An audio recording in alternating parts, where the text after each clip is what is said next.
diferente. Y es que sin duda los resultados de las encuestas, por supuesto la que contrata Noticias Caracol y Blue Radio, la que realiza la firma Inbamer, pues ha sido una de las noticias de la semana. También hubo otras encuestas contratadas por otros medios de comunicación, con unos resultados más o menos similares, especialmente en materia de las consultas. Pero más allá de esos resultados, pues hay muchas reflexiones cuando estamos ya a una semana de estas elecciones. Doña María Alejandra, ¿cómo le va? ¿Ya lista para el trote dentro de 8 días o no? Lista, Juan Roberto. Muy buenos días. Lista como usted, ahí al lado suyo para estar aquí en el trote. Cuando uno trota entre dos, dicen en el equipo que la cosa se hace más llevadera y uno llega a la meta. Eso sí es cierto, compañera de infortunio, como diría un colega de la vieja guardia. Bueno, doña María Alejandra, ¿cómo pasado todo la avalancha, todo este vendaval de la encuesta y de los resultados y las diferencias enormes entre unos y otros en el panorama general, el liderazgo de Iván Cepeda, los resultados de las consultas, uno podría mirar la foto ¿cómo la puede empezar uno a observar? Pues estas encuestas a una semana de las elecciones les marcan pauta para empezar a estratégicamente a pensar a ellos en las campañas, a diseñar mejor en las campañas cuáles son los siguientes pasos. Nadie se va a mover hasta el 8, sí. Eso es clarísimo. El 8, cuando se conozcan los resultados y se sepa exactamente en qué quedaron cada una de las campañas y de las consultas, ese día de cara a la presidencia van a comenzar realmente a ajustar. ¿Ajustar qué? Ajustar mensajes. Sí. Van a cambiar seguramente los eslogans de varias campañas.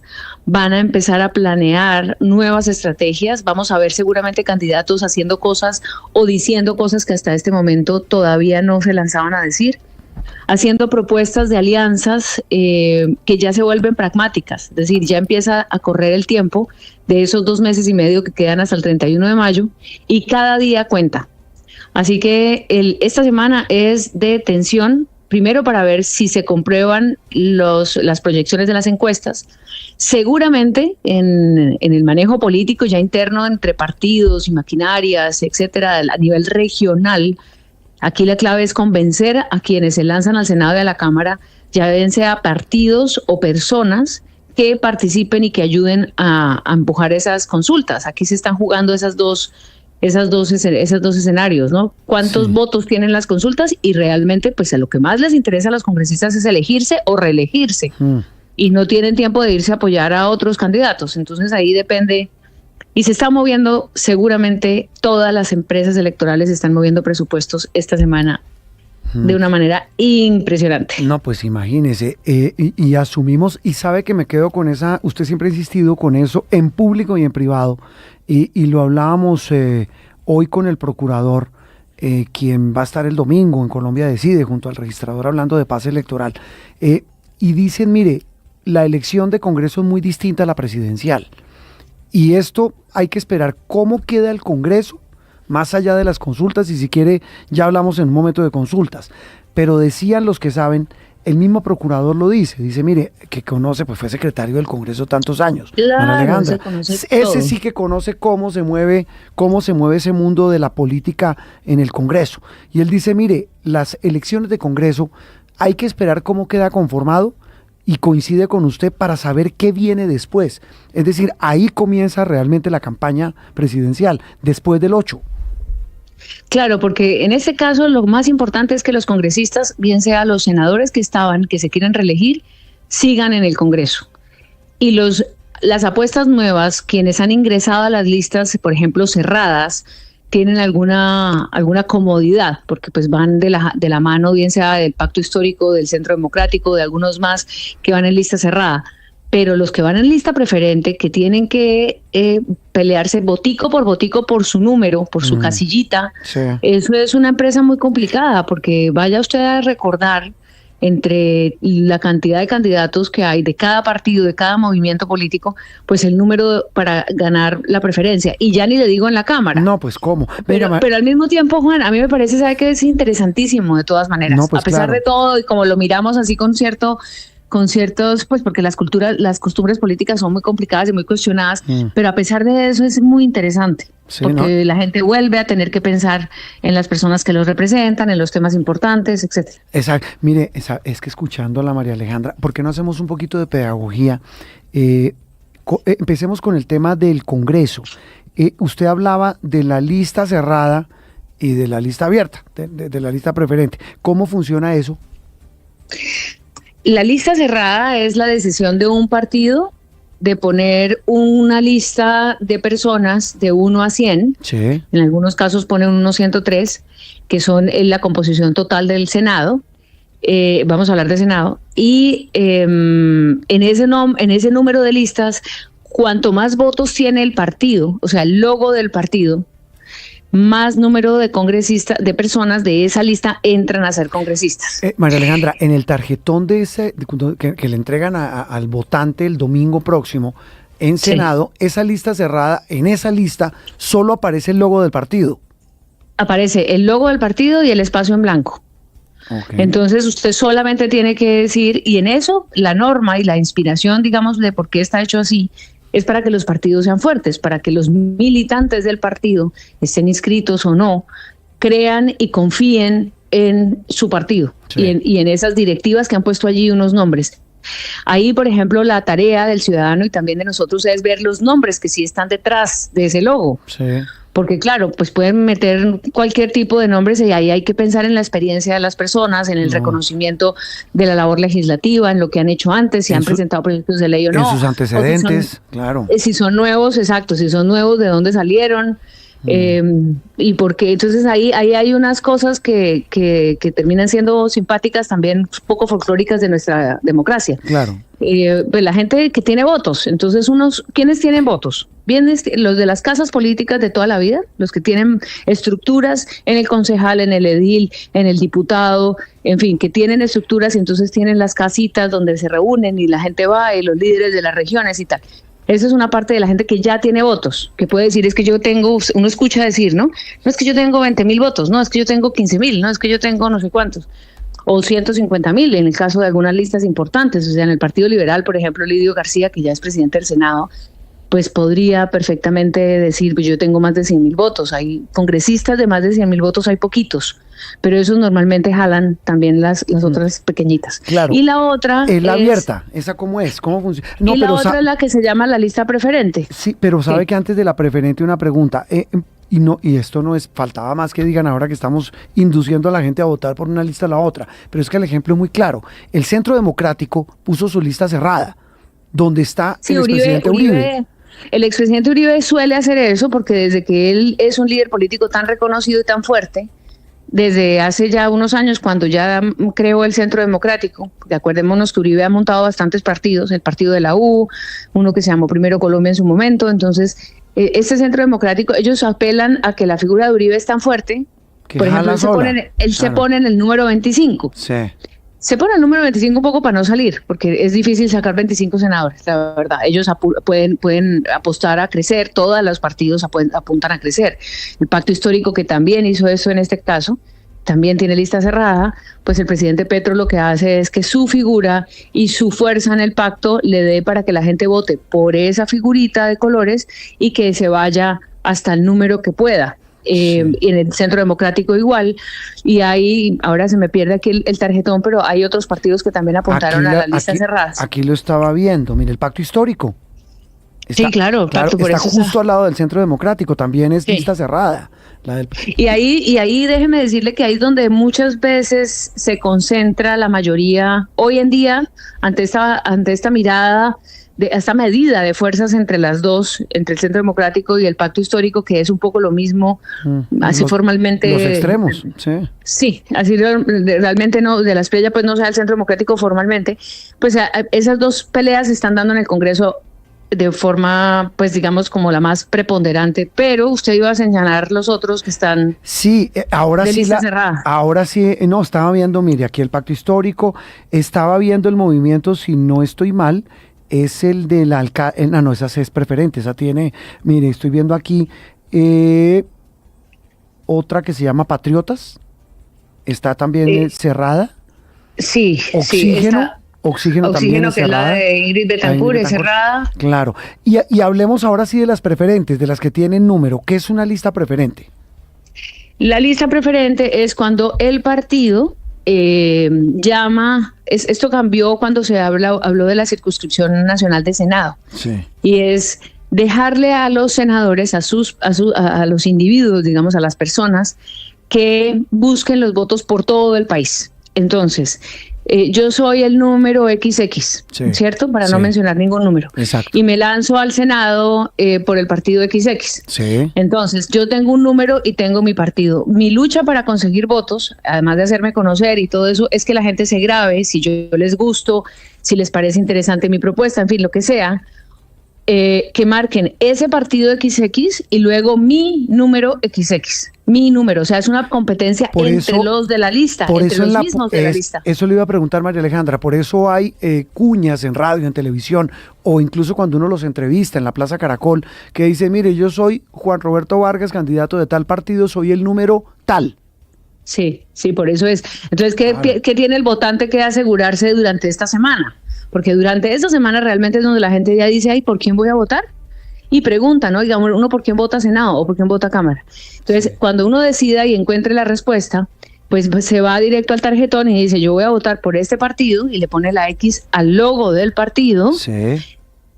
Ahí sirve el voto. O sea, se lo suma al partido. Si usted dice, yo quiero ir a votar por el partido amarillo pollito. Sí. Entonces usted marca la X en el logo del partido amarillo pollito, punto. Pero si además de todo usted sabe por quién quiere votar dentro de ese partido, que se llama Juan Ruiz, lo que sea, sí. Entonces usted va y marca amarillo pollito el logo y el número de Juan Luis. Ok. Y si solo marco el logo, también le suma al partido. Así haya numeritos. Suma el voto al partido. Mire, pongámoslo en estos términos, y pues es que no tampoco, sí. Veo como lista preferente el partido de la U, estoy viendo, por mencionar un par, el Partido Conservador, Cambio Radical, hay una coalición del Nuevo Liberalismo con Mira, el Partido Liberal, también lo veo con esa fórmula que usted plantea. Con esa votos opción preferentes. Exacto. Sí. Entonces, por ejemplo, Partido Liberal o la U o Conservador, si solo marco el logo del partido, ¿ahí qué pasa? Si no marco por Juan Ruiz, número tal. No importa, le sirve al partido para lo que se llama la cifra repartidora. Le sirve al partido, o sea, usted le vota al partido, digamos, pero no vota por un candidato específico. Entonces, pues, le suma al partido, su voto no se pierde, digamos, es un voto válido. Sí. Pero pues no le está dando el voto a una persona en concreto. María Alejandra, ¿y si solo marco el número? También vale. Ah, también vale. Para ese, sí, también vale. También vale para ese, pero solamente en ese tarjetón, ¿no? Lo que no se puede es marcar número aquí, número allí, número allí. Solamente un voto, un número. Un número. O un logo. ¿Me entiende? Claro. Pero digamos, en el partido X, yo marco el número 102 o 101, no tengo ni idea, o el número 80. Si solo marco el número, porque ese vale el número válido. Por Juan Ruiz, que es el número tal de esa lista preferente. María Alejandra, una duda que, mire, es que aquí empiezan a surgir las dudas. ¿Quién le manda a saber del tema? Mire, si en esa lista de Congreso, por decir algo, en las que son cerradas, que no tienen número, que solo tienen el logo, yo al lado le escribo algo, entonces pongo... Anula el voto. ¿Anula el voto? Anula el voto. Todo tiene que estar dentro de cada recuadro. Por eso, pero si dentro del recuadro yo escribo o un halago o un insulto o una reflexión, además de marcar el logo del partido. Del recuadro blanco, dice usted del logo. Sí, si está dentro del recuadro no pasa nada. Ah, ¿no? Y si pero solo si está pongo... por fuera del recuadro anula el voto. Pero si solo pongo algo, una frase o alguna cosa y no pongo la X sobre el logo, ¿se le vale ese voto a ese partido? ¿O a esa lista? Yo creo que se anula, yo creo que no. Sí. Se tiene que marcar el logo, pero es clarísimo. Y tiene que marcar dentro del recuadro. ¿Por qué no hacemos pedagogía con las consultas? Que repito, la gente, o sea, es un solo tarjetón, ¿no? Que uno se lo ofrece el jurado de votación en la mesa y uno decide si lo recibe o no. Exacto, el jurado le va a decir, hay un tarjetón de consultas interpartidistas, ¿usted quiere votar por alguna? Y usted le dirá sí. Entonces el jurado le entrega el tarjetón. Okay. Ese tarjetón hoy en día es yo lo asimilo como un álbum de Panini. figuritas de Panini, ahora que estamos en época de mundial. Sí. Entonces, en ese tarjetón están las fotos de todos los que participan en consultas, que son 3. Está dividido cada una. Sí. En la primera parte dice además un letrero muy grande, dice solo marque una casilla. Solo marque, está en letra roja, dice solo marque en una casilla, marque con X sobre una foto, no dice foto, sobre una casilla. Sobre una casilla. Entonces, ¿por qué es importante eso? Primero, porque uno como ciudadano solo puede votar en una consulta. Con lo cual usted no puede marcar la foto de arriba, la foto del medio, la foto de abajo, la foto porque más le pareció simpático, marquemos 3 fotos. Si usted marca más de una foto, vamos a hablar de fotos para no hablar de candidatos. Si usted marca más de una foto, anula el voto. Es que, mire, le cuento una infidencia. Hay gente que me ha dicho, mire, es que yo en una consulta voy a votar por X candidato y en otra voy a votar por Y candidata. Y le dije, no, solo puede votar por uno. No. Y me decía esa persona, que es medianamente informada, me decía, no, uno puede votar por 2. Quedamos claros en que en ese tarjetón de consulta usted puede votar, usted solo puede marcar una foto, no más. Una, solamente de la consulta que quiera, que considere, pero solo una foto. Solo una foto, exacto. Porque, bueno, pues es que es obvio, digamos que ahí se están escogiendo los candidatos presidenciales. Mire no, yo digo obvio en el sentido del voto, de la lógica de yo voy a escoger un candidato, no puedo escoger 2. Sí. Porque no solamente votan, que esa es otra de las particularidades de esta consulta, es que no solo votan los que están metidos o vinculados o militan en un partido. Sí. Lo normal en unas internas, en unas famosas primeras, digamos, votaciones en otros países de primarias, es que usted, como es del partido Amarillo Pollito, para seguir con el ejemplo, pues usted solamente le votaría a su partido, porque usted es fiel a su partido. De acuerdo. Entonces, la gente que está inscrita en esos partidos debería pues tenerlo claro y dice, yo voy a votar aquí. Estas consultas no son solo de partidos, son coaliciones. ¿Qué son las coaliciones? Pues es una amalgama de candidaturas, en este caso individuales, que han decidido unirse. Entonces, no necesariamente es un partido el que está ahí. Entonces está el Nuevo Liberalismo, por ejemplo, como con el Centro Democrático en la gran consulta. Está el movimiento de Claudia López con el de Leonardo Huertas, que no tiene nada que ver hasta hace 15 días. Sí. Y obviamente en la consulta por la vida, pues ya sabemos el caso de Roy Barreras, Daniel Quintero, Héctor Pineda, Ulises Torres y esta señora Marta Bernal, que hasta hace 15 días tampoco se conocían. Entonces, ¿qué pasa? Ahí no se podría, digamos, votar por partido, pero la inspiración un poco de la figura sí es esa.